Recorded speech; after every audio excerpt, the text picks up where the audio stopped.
En este video tendremos la oportunidad de poder hablar acerca de los modelos de evaluación psicológica en profundidad, exactamente sobre cómo es que se da este proceso, cómo es que se entiende cada uno de ellos a partir de lo que se declara en una lectura dada en el Diplomado de Psicología Clínica.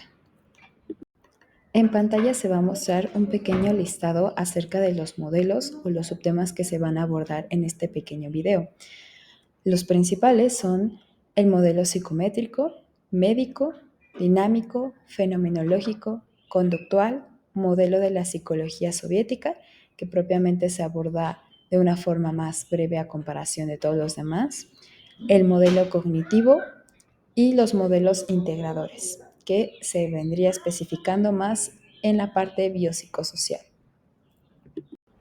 Para poder comenzar, haremos una breve introducción acerca de la importancia que tienen todos estos modelos en la evaluación psicológica. Entonces, para empezar, ¿qué son estos modelos? Pues bien, se entienden como que es un marco teórico que guía la forma en que se analizan, interpretan y diagnostican lo que son los fenómenos psicológicos.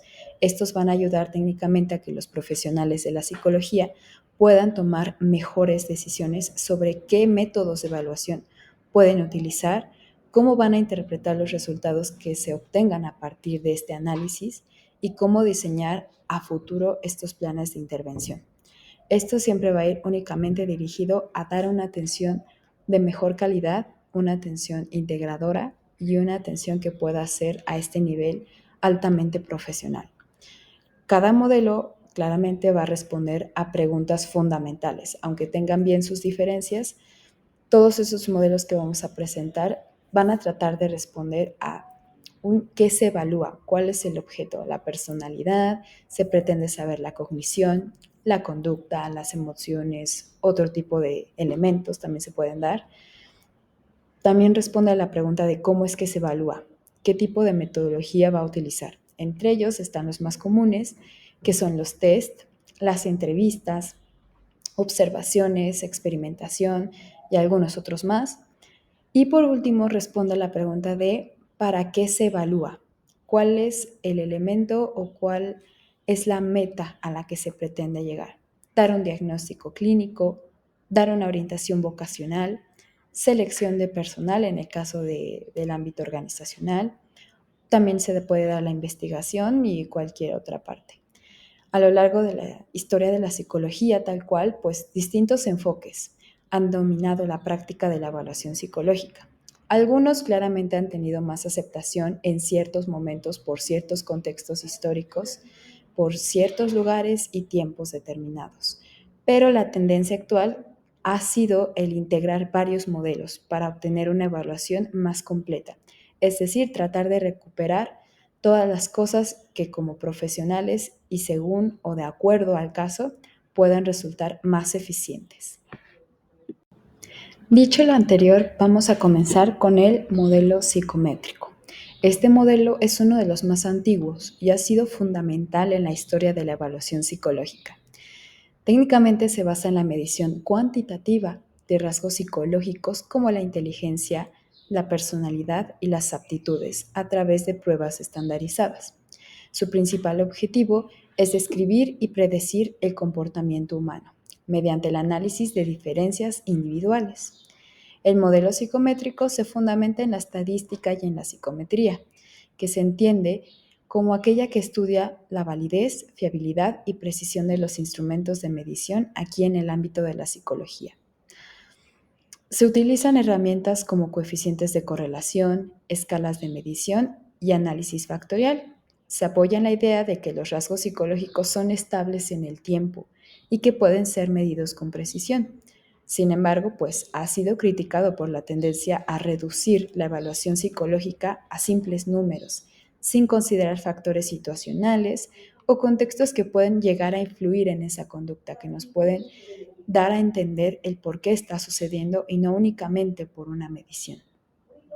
Entre sus exponentes más importantes pues destacan Francis Galton, quien sentó las bases de la psicometría, James McKean, pionero en la medición de capacidades mentales, y Alfred Binet, creador de la primera escala de inteligencia. Algunos métodos famosos que han sido empleados en este modelo son las pruebas de inteligencia, como la escala de Wechsler y matrices de Raven. También se utilizan los cuestionarios de personalidad y las pruebas de aptitud y rendimiento académico. Esto es más que nada utilizado en esta selección del personal o en el ámbito de la educación. Algunas críticas o limitaciones que se le ha considerado, aparte de este reduccionismo, es que asume que algunos sesgos culturales no están influyendo en los test, lo que puede también generar discriminación para ciertos grupos poblacionales. Esto sería que el modelo tal cual no se estaría adaptando a lo que es una población tan diversa, tan general, y dejaría de lado a algunos grupos tal cual de población. Como siguiente tenemos al modelo médico, que tal cual surge de la psiquiatría y se basa en la idea de que los trastornos psicológicos pueden entenderse como enfermedades con causas biológicas, es decir, que las enfermedades empiezan a ver que tienen como fuente un aspecto físico, un aspecto que tiene que ver con una condición del cuerpo.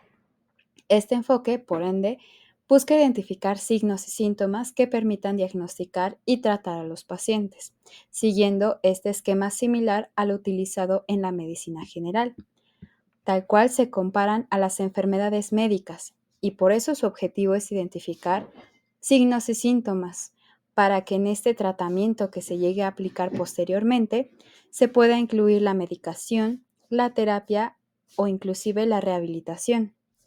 Aquí los trastornos psicológicos se llegan a considerar entidades nosológicas, es decir, que se agrupan en categorías específicas que se pueden encontrar en manuales de diagnóstico, como lo puede ser el DSM-5 o el CIE-10 u 11. Las versiones es obvio que como profesionales tenemos que llegar a tenerlas en referencia la más actualizada.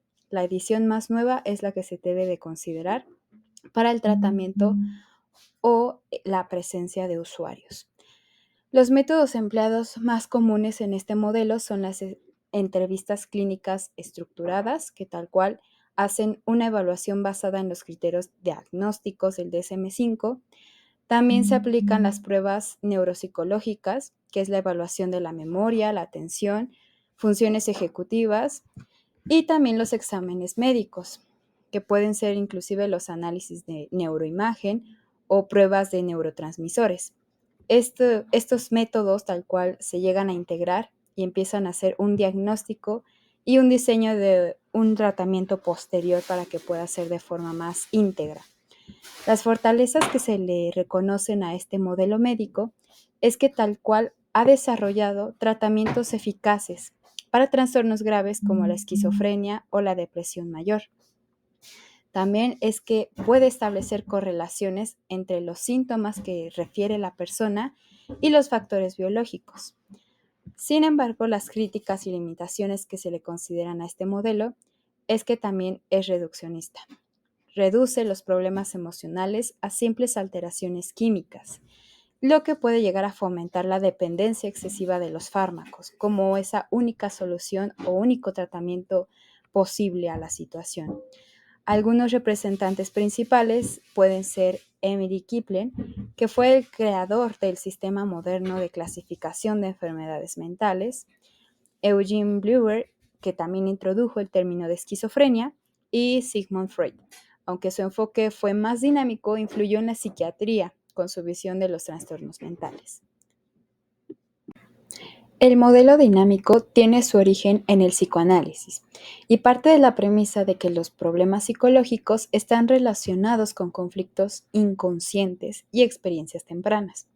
La evaluación en este enfoque se centra en comprender los procesos internos del individuo y su impacto en la conducta, cómo es que esta parte del inconsciente se manifiesta en el exterior de la persona.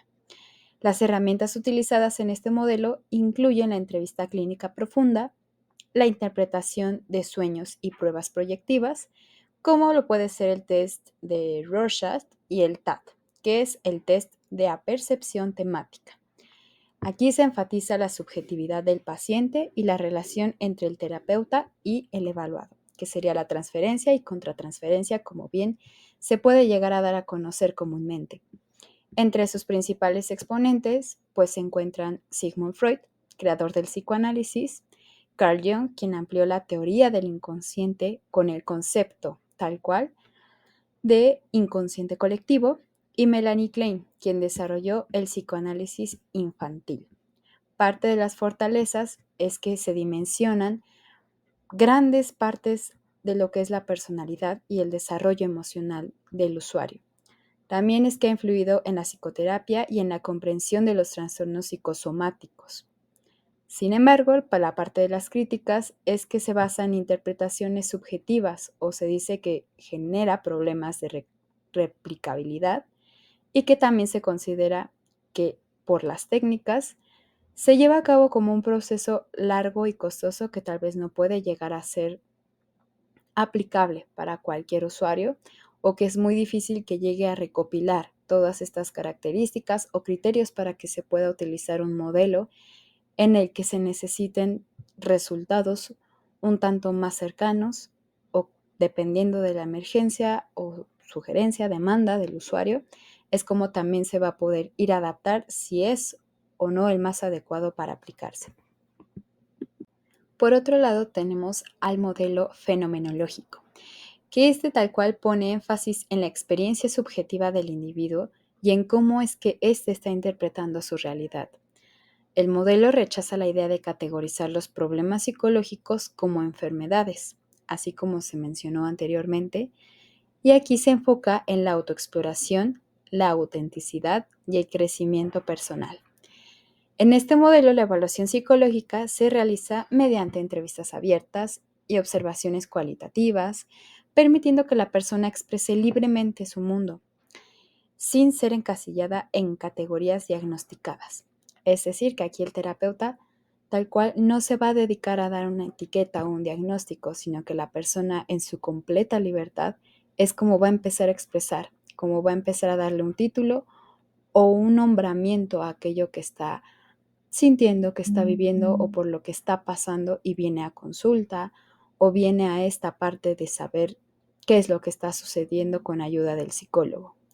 Sus principales exponentes, por supuesto, son Carl Rogers, que fue el creador de la terapia centrada en el cliente, y Abraham Maslow, quien propuso la teoría de la autorrealización y la pirámide de necesidades.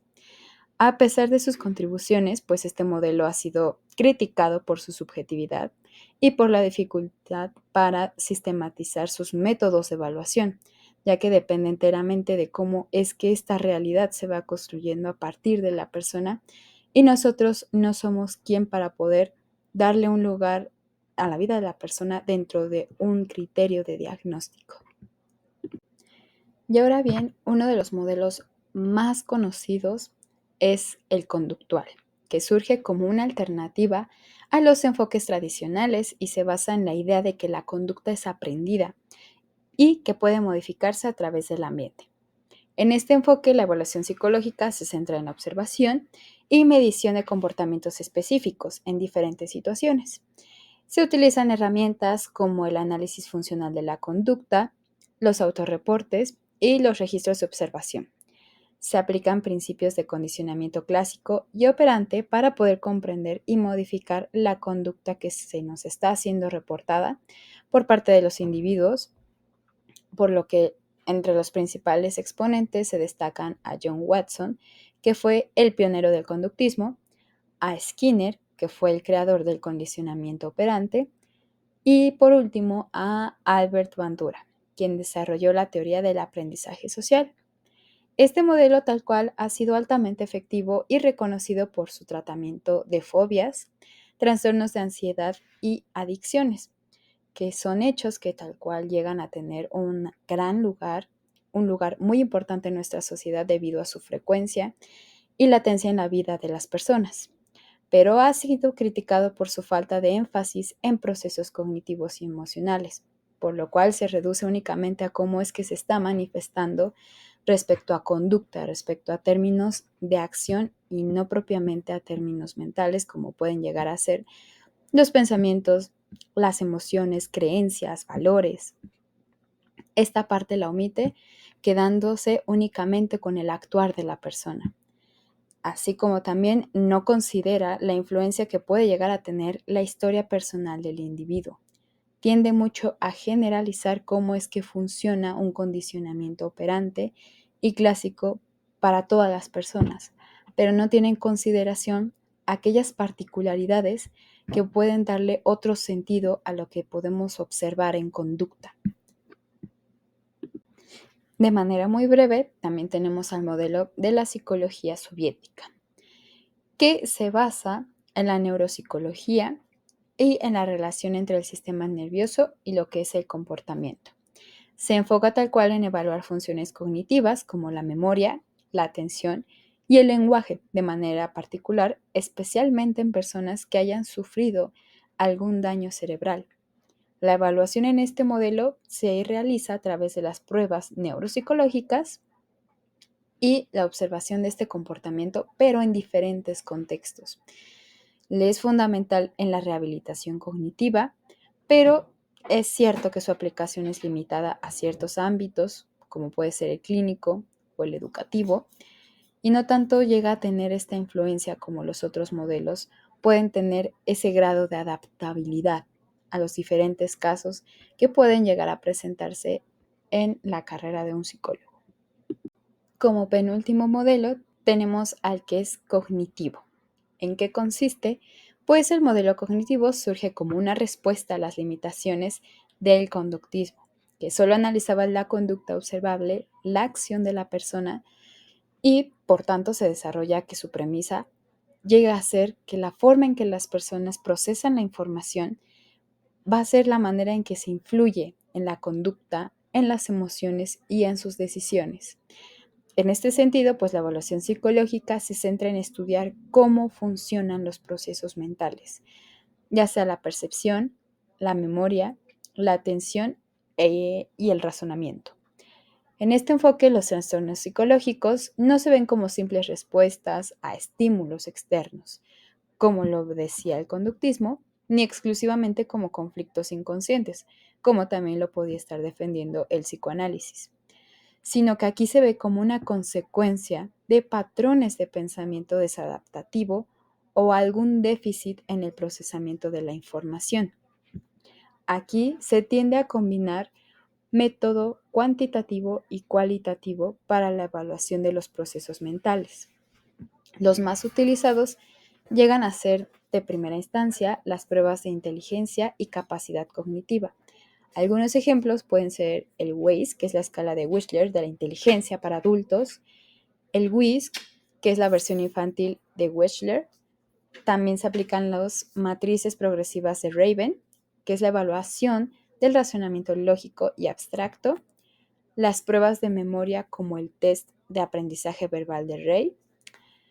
Otra categoría también son la evaluación del procesamiento de la información. Aquí los más usados son los test de Stroop, que evalúa la capacidad de atención y control cognitivo.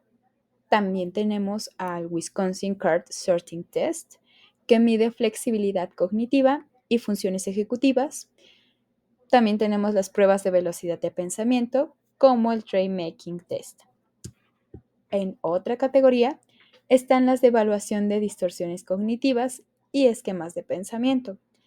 Aquí comúnmente se conocen los cuestionarios como el inventario de depresión de Beck, el registro de pensamientos automáticos, que se emplea mucho en esta parte de la terapia cognitivo-conductual, y las entrevistas clínicas estructuradas para identificar patrones cognitivos disfuncionales. ¿Por qué es tan famoso este modelo o por qué es que funciona? Porque explica mejor los trastornos psicológicos, permite entender cómo los pensamientos influyen tanto en las emociones y en la conducta, une ambas partes. También es porque facilita el diseño de intervenciones específicas. La evaluación aquí es la base de la terapia cognitivo-conductual, o por sus siglas TCC, que es una de las más efectivas en la actualidad. Así como que se apoya en métodos empíricos, utiliza pruebas estandarizadas que permiten medir con precisión los diferentes procesos cognitivos. No únicamente se basa en lo que reporta la persona, sino que también se está utilizando esta parte de la estadística y de la psicometría. Entonces, A pesar de que se le reconocen por todas estas fortalezas, también tiene sus críticas, como el que no siempre considera el contexto social y cultural. A veces se enfoca demasiado en los pensamientos individuales, sin tomar en cuenta las influencias del entorno. Si bien estamos procesando estos elementos individuales, también falta esta parte de lo social. Hay muchos casos en los que sí se agrega, pero en su mayoría no es así. También es que puede ser reduccionista, porque algunos críticos argumentan que el modelo cognitivo sobresimplifica la complejidad de la mente humana, al enfocarse solo en la manera en que las personas procesan la información. Se ha dicho que la mente humana llega a ser muy compleja, difícil de poder entenderla o tratarla o desentrañar tal cual como es que está entretejido el supuesto problema y lo que es la persona. Entonces, este modelo, si se basa únicamente en un elemento o se enfoca en tratar solo esta parte, se sigue perdiendo lo integrador. Y también es que no siempre es aplicable a todas las personas. Algunas personas pueden tener dificultades para identificar y modificar sus propios pensamientos, lo que a veces limita la efectividad del enfoque en ciertos casos. Las personas deben de tener cierto grado de capacidad o pueden llegar a tener esa facilidad e inclusive disposición de poder tener ese centrar, ese poder verse a sí mismo, identificarse y tratar de modificar esos pensamientos o esos patrones disfuncionales. Y por último, los principales representantes son Jean Piaget, que es el pionero en el estudio del desarrollo cognitivo de la infancia. También tenemos a Ulrich Neisser, que es el padre de la psicología cognitiva moderna. También tenemos a Aaron Beck, que es el fundador de la terapia cognitiva y del concepto de distorsiones cognitivas. Y por último también a Albert Ellis, quien creó la terapia racional emotiva conductual.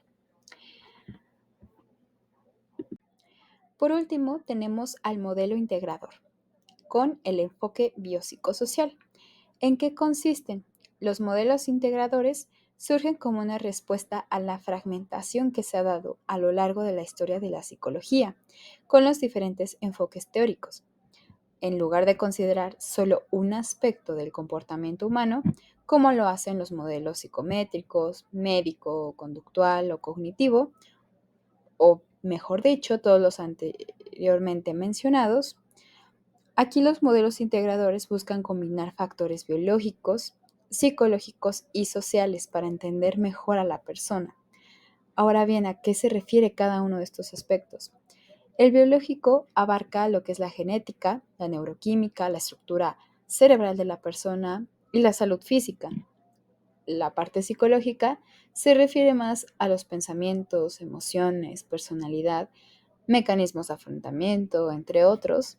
Y lo social hace referencia a la cultura, familia, educación e inclusive lo que va haciendo el entorno económico.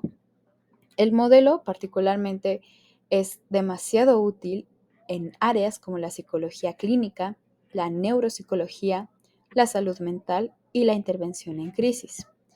El modelo biopsicosocial fue propuesto por George Engel en 1977 y es el paradigma integrador más influyente en la actualidad. Y según este modelo, la salud mental y el comportamiento humano son el resultado de la interacción entre estas tres dimensiones. Los métodos empleados en la evaluación son multidimensionales, es decir, que van combinando herramientas de distintos modelos. Para la evaluación biológica se llegan a utilizar comúnmente el análisis médico, ya sea para niveles hormonales, neurotransmisores. También se dan las pruebas de neuroimagen, la evaluación genética en trastornos hereditarios.